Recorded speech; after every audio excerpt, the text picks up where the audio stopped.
Anda kembali di Lintas Tadi Siang. Pemirsa, warga digemparkan dengan aksi nekat seorang ibu yang menganiaya ketiga anaknya di Desa Sukawera, Kecamatan Tonjong, Kabupaten Brebes, Jawa Tengah. Akibat aksi nekatnya ini, satu anak korban tewas akibat luka sayat di leher, sementara dua lainnya terluka parah. Kok tega?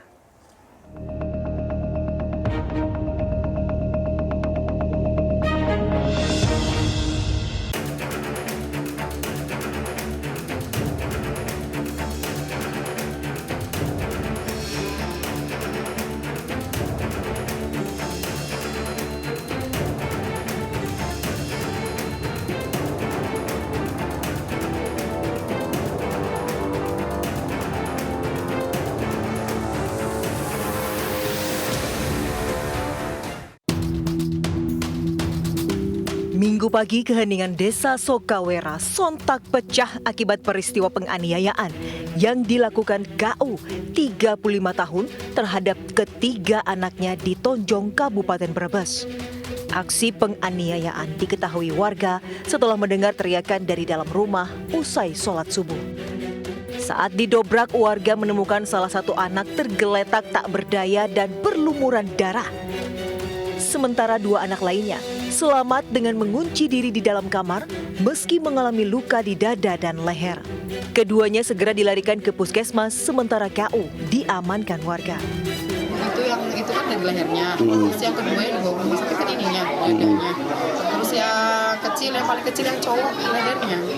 Mbak siapa? Siapanya? Yang itu yang Mbak Kanti. namanya Mbak Kanti. Iya. Namanya anak-anak Iya. Kanti. Mbak Kanti. Ya. Iya. Sehariannya gimana, Bu? Sehariannya dia diam sih ya, Mas, biasa aja sih. Peristiwa tragis ini bermula sekitar pukul 4.30 waktu Indonesia Barat usai sholat subuh. Bibi korban Hamidah tiba-tiba mendengar teriakan dari kamar tersangka dan korban. Hamidah segera berusaha membuka pintu kamar namun terkunci hingga ia meminta bantuan tetangganya Iwan. Bersama Iwan, Hamidah mendobrak pintu hingga terbuka. Terkejutnya Hamidah saat mendapatkan AT 7 tahun dalam kondisi tak bernyawa di atas kasur. Sementara dua anak lainnya, KM 10 tahun dan bungsu EM 5 tahun, juga ditemukan dalam kondisi penuh luka, terkunci di dalam kamar.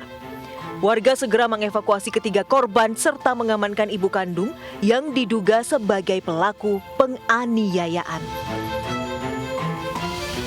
Setelah diamankan di Polsek Tonjong, KU akhirnya dibawa ke Polres Brebes untuk menjalani pemeriksaan. Bahkan ia sempat menolak turun dari mobil karena ketakutan. Sejumlah barang bukti juga segera diamankan, antara lain telepon genggam pelaku, bantal, pakaian korban, serta pisau cutter. Pelaku KU langsung menjalani pemeriksaan di unit PPA atau Perlindungan Perempuan dan Anak Satreskrim Polres Brebes. Namun proses pemeriksaan terkendala karena pelaku sulit untuk diajak berkomunikasi. Bahkan pelaku mengaku merasa sangat ketakutan. Untuk itu sejumlah polisi wanita pun dikerahkan untuk melakukan pendampingan terhadap pelaku. Saat berada di ruang tahanan, KU terlihat sangat depresi dengan apa yang ia perbuat. Namun ia seolah tidak tahu apa yang sudah dilakukan kepada ketiga anaknya. Sebelum saya mati, saya cuma mau menyelamatkan anak-anak biar gak dibentak-bentak. Terus cara menyelamatkannya gimana? Mendingan mati aja. Gak perlu ngerasain sedih. Tapi sekarang sedih sekali, sakit lagi. Gimana? Harus mati biar gak sakit. Kayak saya dari kecil gak ada yang tahu saya memendam puluhan tahun. Sementara itu usai divisum di Puskesmas Tonjong, jasad AT segera dimakamkan. Keluarga mengaku belum mengerti aksi sadis KU menganiaya ketiga anaknya. Padahal selama ini KU sangat menyayangi anak-anaknya meski ia memiliki pribadi yang tertutup. 2 hari pasca kejadian dan penangkapan, polisi belum menjadikan KU sebagai tersangka. Karena dari hasil pemeriksaan saksi, motif pelaku seperti mendapat bisikan gaib untuk membunuh anaknya. Karena jika tidak membunuh, maka hidup ketiga anaknya akan susah. Pelaku ini seperti mendapat bisikan untuk membunuh anaknya. Karena apabila tidak dibunuh akan hidupnya susah dan akan dibunuh oleh orang lain. Guna memastikan kesehatan jiwa, penyidik sudah membawa KU ke RSUD Dr. Suselo, Selawi, Kabupaten Tegal. Terduga pelaku akan menjalani serangkaian pemeriksaan kejiwaan. Tim dokter nantinya akan melakukan pemeriksaan psikiatri, profil kepribadian, hingga kecerdasan pelaku.